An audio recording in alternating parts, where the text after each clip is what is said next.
Friends, welcome to life experience education. मैं हूं प्रवीण कुमार शर्मा और हम इस सीरीज में पॉलिटी को स्टार्टिंग से एंडिंग तक क्वेश्चंस के थ्रू कंप्लीट कर रहे हैं।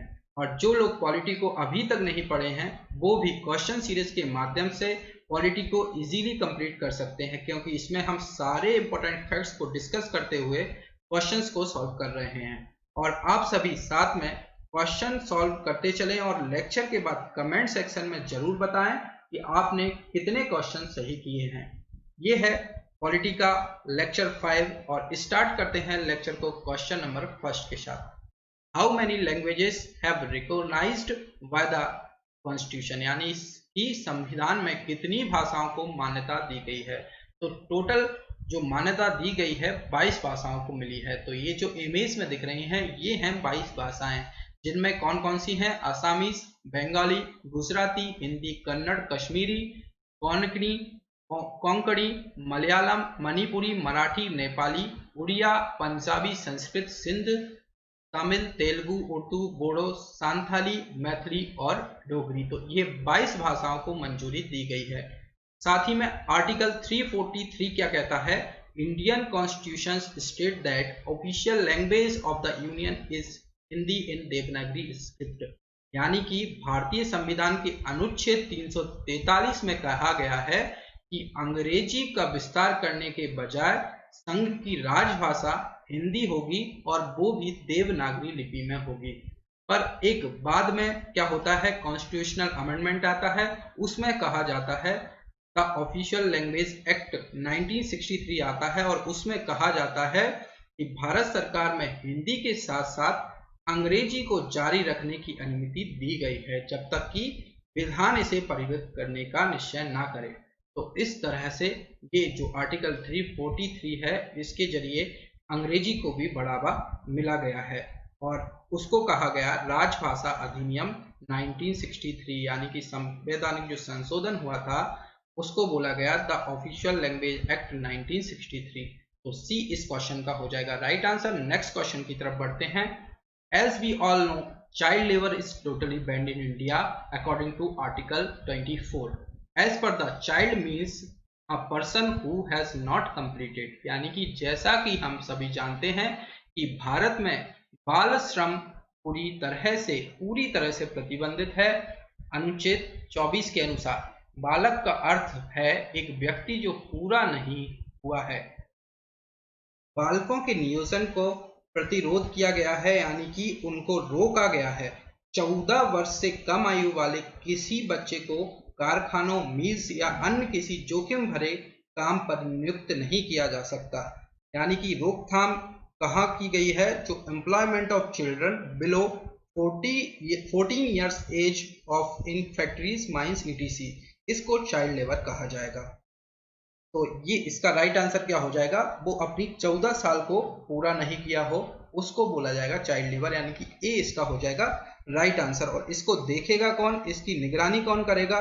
उसकी निगरानी करेगा NCPCR, यानी कि national commission for protection of child right. और यही देखता है राइट टू एजुकेशन, यानी कि जो बच्चे हैं उनको शिक्षा देना भी जरूरी है और यही निगरानी रखता है NCPCR राइट टू एजुकेशन पर भी। तो ए इस क्वेश्चन का हो जाएगा राइट आंसर। नेक्स्ट क्वेश्चन की तरफ बढ़ते हैं। Which one of the following article of the constitution of India as provision for the president to proclaim emergency, यानी कि आपातकाल की घोषणा करने के लिए राष्ट्रपति के प्रावधान के रूप में भारत के संविधान में निम्नलिखित लेखों में से कौन सा एक है? अब इंडिया में 3 तरह की इमरजेंसी हैं।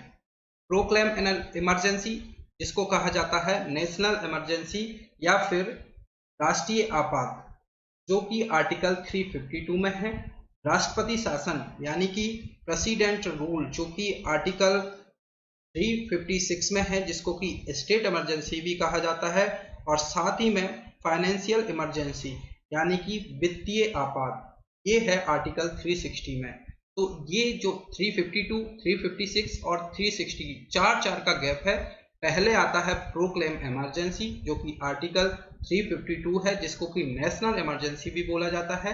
फिर आता है 4 छोड़ने के बाद 356, आर्टिकल 356 जो कि राष्ट्रपति शासन यानी कि प्रेसिडेंट रूल या फिर स्टेट इमरजेंसी इसको बोला जाता है। फिर आता है 360 जिसको कि बोला जाता है फाइनेंशियल इमरजेंसी आर्टिकल 360। तो राइट आंसर हो जाएगा प्रोक्लेम इमरजेंसी है आर्टिकल 352 में। अब ये राष्ट्रीय यानी कि नेशनल इमरजेंसी प्रोक्लेम इमरजेंसी होता क्या है ये जान लेते हैं। यानी कि अनुच्छेद 352 में क्या है, इसकी घोषणा निम्नलिखित में से किसी भी आधार पर राष्ट्रपति के द्वारा की जाती है। वो आधार क्या होगा, एक तो युद्ध हो या फिर बाह्य आक्रमण हो या फिर सशस्त्र विद्रोह हो, यानी कि कोई हथियारों के थ्रू विद्रोह कर दे। तो ये 3 बेसिस पर ये जो है नेशनल इमरजेंसी लगाई जा सकती है। अब इसमें है क्या क्या और ये कब कब लगी है इसके बारे में हम जान लेते हैं। तो अनुच्छेद 352 यानी कि आर्टिकल 352 के अधीन बाह्य आक्रमण के आधार पर आपात की प्रथम घोषणा यानी कि फर्स्ट टाइम ये आपात लगा था चीनी आक्रमण के समय 26 अक्टूबर यानी कि 26 अक्टूबर 1962 को की गई थी और यह उद्घोषणा यानी कि जनवरी 10 1968 को वापस ली गई थी। यानी कि फर्स्ट टाइम इसको यूज किया गया था 26 अक्टूबर 1962 को और वापस लिया गया था 10 जनवरी 1968 को। दूसरी बार आपात की उद्घोषणा 3 दिसंबर 1971 यानी कि 3 दिसंबर 1971 को पाकिस्तान से युद्ध के समय की गई थी, जो कि बाह्य आक्रमण के आधार पर था।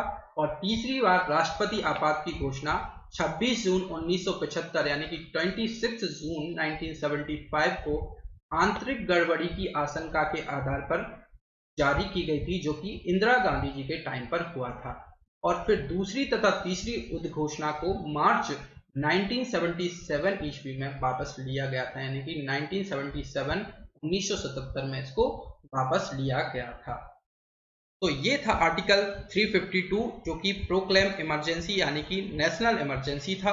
तो ए इसका हो जाएगा राइट आंसर। नेक्स्ट क्वेश्चन की तरफ बढ़ते हैं। Scheduled 9th of the Indian constitution deals with यानी कि भारतीय संविधान की 9वीं अनुसूची के अनुसार क्या हुआ है। इसमें 9वीं अनुसूची जो भी शेड्यूल था 9th शेड्यूल था उसमें कहा गया कि जमींदारी सुधार और जमींदारी उन्मूलन से संबंधित राज्य विधानसभाओं के कुछ कार्य और नियम यानी कि certain acts and regulations of state legislatures dealing with land reforms and evolution of zamindari. तो इसमें जमींदारी सिस्टम को हटा दिया गया था शेड्यूल 9th में। तो सी इसका हो जाएगा राइट आंसर। नेक्स्ट क्वेश्चन है the method of constitution amendment is provided in यानी कि संवैधानिक संशोधन की विधि इस पर है। तो हमने बात की थी कि जो संविधान में संशोधन होंगे यानी कि अमेंडमेंट होंगे वो आर्टिकल 368 के अकॉर्डिंग होंगे। और इसमें क्या होगा, जो आर्टिकल 368 है संसद को संविधान के किसी भी भाग का संशोधन करने का अधिकार दिया गया है। तो हमने बात की थी कि जो हमारा जो संविधान है कॉन्स्टिट्यूशन है वो फ्लेक्सिबल है। फ्लेक्सिबल इसको इसी लिए कहा गया था क्योंकि ये अमेंड हो सकता है, यानी कि आर्टिकल 368 को जो पार्लियामेंट है उसकी कंडीशन को फुलफिल करे और कुछ भी अमेंडमेंट कर सकता है। पर रिजिड इसलिए बोला गया था कि some provisions can never be change. जैसे कि जो सुप्रीम कोर्ट है वो बेसिक स्ट्रक्चर है उसको यानी कि बेसिक ढांचा है उसको नहीं बदल सकता है। तो जो हमने उसको फ्लेक्सिबल कहा गया था तो आर्टिकल 368 को देखकर ही कहा था। तो सी इसका हो जाएगा राइट आंसर। जो कॉन्स्टिट्यूशनल अमेंडमेंट होते हैं वो आर्टिकल 368 के अकॉर्डिंग होते हैं।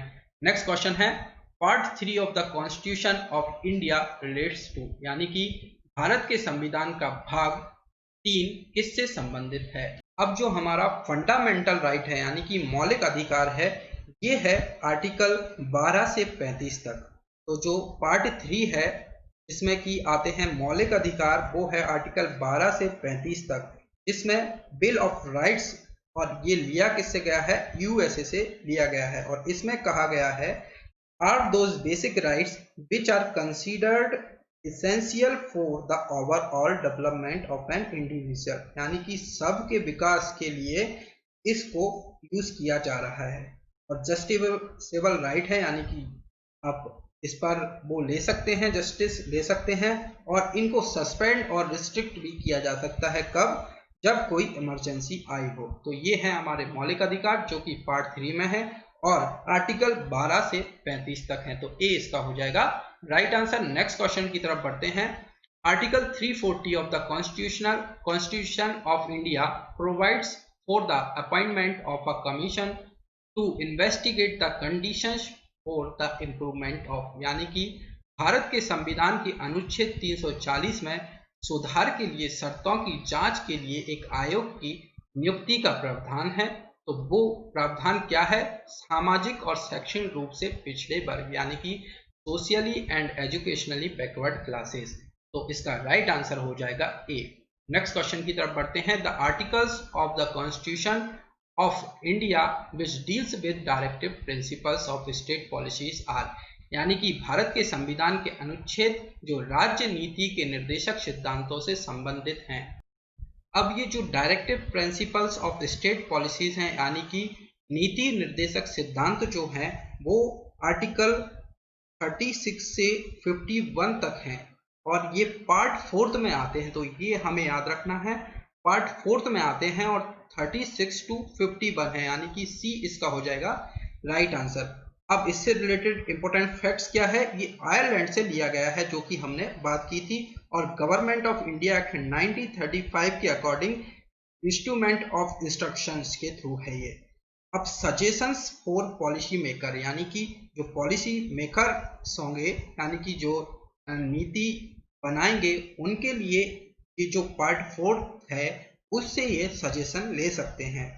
और ये जो while making any policy follows these principle, यानी कि कोई भी आप पॉलिसी बनाते हैं, नीति बनाते हैं, उसको इन प्रिंसिपल्स के थ्रू आप जाइए और सबका समान रूप से देखभाल करते हुए आप प्रिंसिपल्स या पॉलिसीज बनाइए। अब हमने जो बात की थी, जो फंडामेंटल राइट्स हैं यानी कि मौलिक अधिकार हैं, ये जस्टिसेबल राइट्स है यानी कि न्यायोचित अधिकार है, पर ये जो directive principle of state policy है ये नॉन जस्टिसेबल है, यानी कि न्यायोचित अधिकार ये नहीं है। सोशियो इकोनॉमिक राइट्स है, ये टाइम एंड मनी से रिलेटेड है और एस्टेब्लिश क्यों किया गया है इसको? क्योंकि वेलफेयर स्टेट बन सके। तो जो 36 से 51 जो आता है पार्ट 4 है ये, और जो पार्ट 3 था फंडामेंटल राइट्स जो 12 से 35 यानी कि 12 से 35 आर्टिकल में आते थे। तो सी इस क्वेश्चन का हो जाएगा राइट आंसर। नेक्स्ट क्वेश्चन की तरफ बढ़ते हैं। With what subject to the Article 5 to 11 of the Constitution of India deal, यानी कि भारत के संविधान के अनुच्छेद 5 से 11 के किस विषय के साथ सौदा हुआ? तो हमने बात की थी जो पार्ट 1 था यानी कि इंडिया एंड इट्स यूनियन, ये आर्टिकल इसमें आते थे 1 से 4, और उसके बाद हमने पार्ट 3 की बात करी फंडामेंटल राइट्स जो कि आर्टिकल 12 to 35 आते थे। अब बीच में बच गए 5 to 11, तो ये आते हैं पार्ट 2 के तहत और ये आते हैं सिटीजनशिप को लेकर। तो 5 से 11 जो आर्टिकल होंगे वो नागरिकता के लिए होंगे यानी कि सिटीजनशिप, यानी कि बी इसका हो जाएगा राइट आंसर। नेक्स्ट क्वेश्चन है, under which article of the constitution of India can be president of India be impeached, यानी कि भारत के संविधान के किस अनुच्छेद के तहत भारत के राष्ट्रपति पर महाभियोग लगाया जा सकता है? अब राष्ट्रपति यानी कि भारत का जो प्रेसिडेंट है उससे रिलेटेड थोड़े आर्टिकल्स हम डिस्कस कर देते हैं पहले। तो इसका आर्टिकल 52 में इंडिया का प्रेसिडेंट के बारे में बात की गई है। अब इसका इलेक्शन कैसे होगा, इलेक्शन ऑफ प्रेसिडेंट, ये आर्टिकल 54 में बात हुई है यानी कि आर्टिकल 54 में बात हुई है, और इसके इम्पीचमेंट यानी कि इसको हटाना कैसे है ये आर्टिकल 61 के तहत आता है। तो ए इसका हो जाएगा राइट आंसर। अब जो राष्ट्रपति पर महाभियोग होगा यानी कि इम्पीचमेंट ऑफ द प्रेसिडेंट होगा, अनुच्छेद 61 के तहत होगा और किस प्रकार से होगा इसके बारे में थोड़ी हम जानकारी लेंगे। तो राष्ट्रपति द्वारा संविधान के प्रावधानों के उल्लंघन पर संसद के किसी भी सदन यानी कि लोकसभा, राज्यसभा, किसी भी सदन द्वारा उस पर महाभियोग यानी कि इम्पीचमेंट लगाया जा सकता है, परंतु इसके लिए आवश्यक है कि राष्ट्रपति को 14 दिन यानी कि 14 डेज पहले लिखित सूचना दी जाए।